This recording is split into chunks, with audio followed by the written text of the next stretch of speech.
আপনাদের অনেকের মত অভিমত এবং আমরা যে নাগরিক সমাজের বিভিন্ন অংশের সাথে আলোচনা করেছি সেখানেও একটা অভিমত যে জাতীয় নির্বাচনের আগে স্থানীয় নির্বাচনটা হওয়া উচিত। এর কারণ হচ্ছে স্থানীয় নির্বাচনটা করার কারণে আমাদের নির্বাচন কমিশনের সক্ষমতা বাড়বে, এটা টেস্ট হয়ে যাবে এবং স্থানীয় জাতীয় নির্বাচন করার সময় যে সাপোর্ট দরকার হবে স্থানীয় পর্যায়ে সেটাও একটা এনশিওর হবে। এই কারণে জাতীয় নির্বাচনের আগে স্থানীয় নির্বাচন হওয়া উচিত অনেকে আপনারা মন্তব্য করেছেন। এইখানে আমার একটা প্রশ্ন হচ্ছে, এই জাতীয় নির্বাচন তো একটা নির্বাচন হয়, শুধু এমপি নির্বাচন। স্থানীয় নির্বাচন কিন্তু একটা নির্বাচন না, স্থানীয় নির্বাচন কিন্তু পাঁচটা নির্বাচন: ইউনিয়ন পরিষদ নির্বাচন, উপজেলা পরিষদ নির্বাচন, জেলা পরিষদ নির্বাচন, পৌরসভা নির্বাচন এবং সিটি কর্পোরেশন নির্বাচন। তাহলে পাঁচটা নির্বাচনের মধ্যে প্রায় তিনটা নির্বাচন জাতীয় নির্বাচনের সমপর্যায়ের আয়োজন করতে হয়। সেটা হচ্ছে ইউনিয়ন, পৌরসভা এবং উপজেলা। এই তিনটা নির্বাচন কিন্তু ন্যাশন ওয়াইড, আর সিটি কর্পোরেশনটা হয়তো একটা লোকালাইজড।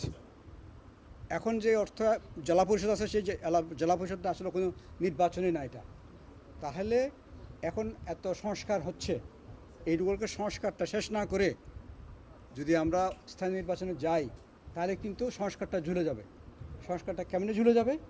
কারণ এখন আমরা যদি আমাদের যে চিন্তাভাবনা আগে থেকে করে আসছি, আপনাদের সাথে অনেক সময় শেয়ারও করেছি, সেটা হচ্ছে লোকাল গভর্নমেন্ট সিস্টেমটাকে যদি আমাদের দেশের লোকাল গভর্নমেন্ট কোনো একটা সিস্টেম না, এটা কোনো ব্যবস্থা না, এটা হচ্ছে কতগুলো প্রতিষ্ঠানের সমষ্টি। আলাদা আলাদা প্রতিষ্ঠান আলাদা আলাদা আইন দ্বারা চালিত হয়। আমাদের কিন্তু একটা কম্প্রিহেন্সিভ লোকাল গভর্নমেন্ট সিস্টেম দেশে নাই। এই সংস্কারের একটা বড় কাজ হবে একটা সিস্টেম ডেভেলপ করে দেওয়া লোকাল গভর্নমেন্টের। সেই সিস্টেমটা কি হবে? এখন যে সিস্টেমটা আছে সেটা হচ্ছে আগের যে আইয়ুব খানের আমলের যে সিস্টেম, সেটাকে মাথায় রেখেই কিন্তু ইউনিয়ন পরিষদ হয়েছিল দেশে। ইউনিয়ন পরিষদ হওয়ার 10 বছর পরে এসে উপজেলা পরিষদ নির্বাচন, উপজেলা হয়েছে।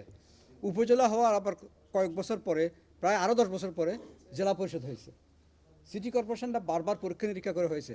এতে করে এগুলো পিস মিলতে হয়েছে, কম্প্রিহেন্সিভলি কিছু হয়নি। এই জন্য কম্প্রিহেন্সিভ একটা লোকাল গভর্নমেন্ট সিস্টেম দরকার। সেই কম্প্রিহেন্সিভ সিস্টেম যদি দরকার হয়, এখন একটা খুব মোক্ষম সময় এটার। কেন মোক্ষম সময়? অলরেডি বুঝে না বুঝে বা সার্কামস্টেন্সিয়াল রিজনে, অবস্থার পরিপ্রেক্ষিতে স্থানীয় সরকারের বেশিরভাগ সংগঠন বিলুপ্ত হয়ে গেছে, সিটি থেকে আরম্ভ করে উপজেলা পর্যন্ত। ইউনিয়নটা এখনও আছে। তাহলে এখন স্লেট বা ইজেলটা কিন্তু ক্লিন। এখন এখানে নতুন ছবি আঁকার সময় এটা। তাহলে আমরা যদি এটাকে সিস্টেমে ডেভেলপ করতে পারি যে একটা কম্প্রিহেন্সিভ আইন হবে, একটা কম্প্রিহেন্সিভ আইনের ভিতরে সবগুলো প্রতিষ্ঠানে চলে আসবে এবং আমরা একটা শিডিউল দিয়ে সবগুলো ইলেকশন করতে পারবো। সিস্টেমটা কি?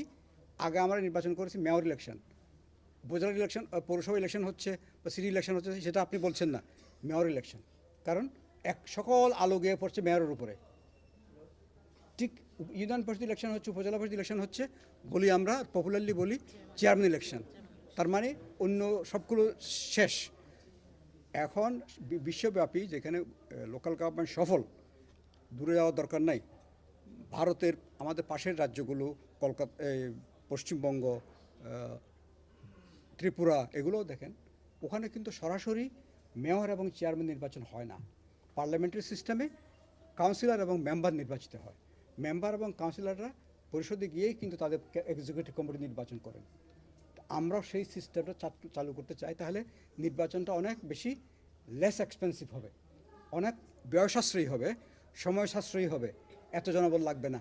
আমি একটা হিসাব করে দেখেছি, যেই লাস্টে যে ইলেকশনগুলো করেছেন আমাদের নির্বাচন কমিশন, লোকাল গভর্নমেন্ট ইলেকশন, ওখানে প্রায় 23,000 কোটি টাকা খরচ করেছেন। 23,000 কোটি টাকা, এবং 19 লক্ষ থেকে 20 লক্ষ লোকের এনগেজমেন্ট হয়েছে।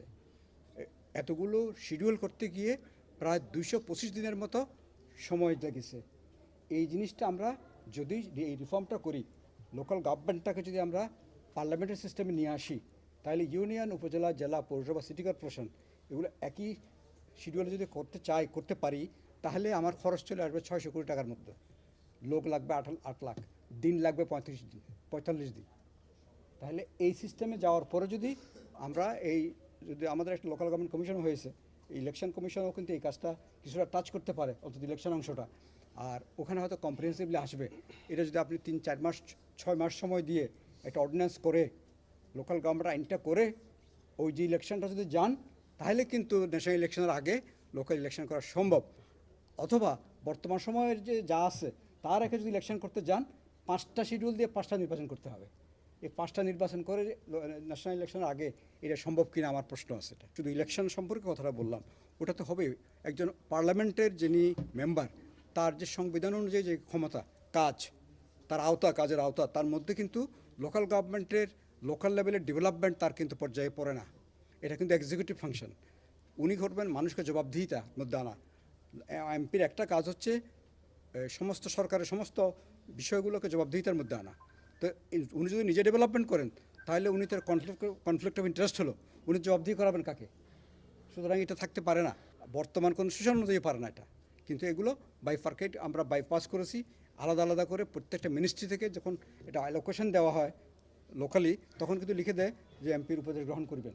তো এটা কিন্তু আইনত জিনিসটা ঠিক না। কেউ এটা চ্যালেঞ্জ করেছে কোর্টে চ্যালেঞ্জ করতে রায় হয় নাই, রায় না হলেও কিন্তু এটা চ্যালেঞ্জ হয়েছে কিন্তু এর পক্ষ থেকে। লোকাল গভর্নমেন্ট ইলেকশন আমরা আগে চাই, অবশ্যই আগে চাই, আগে হলে অনেক সুবিধা আছে। কিন্তু আগে করতে গেলে যদি আপনি সংস্কার না করেন তাহলে সংস্কার চিরদিনের জন্য চলে যাবে, এটা আর হবে না।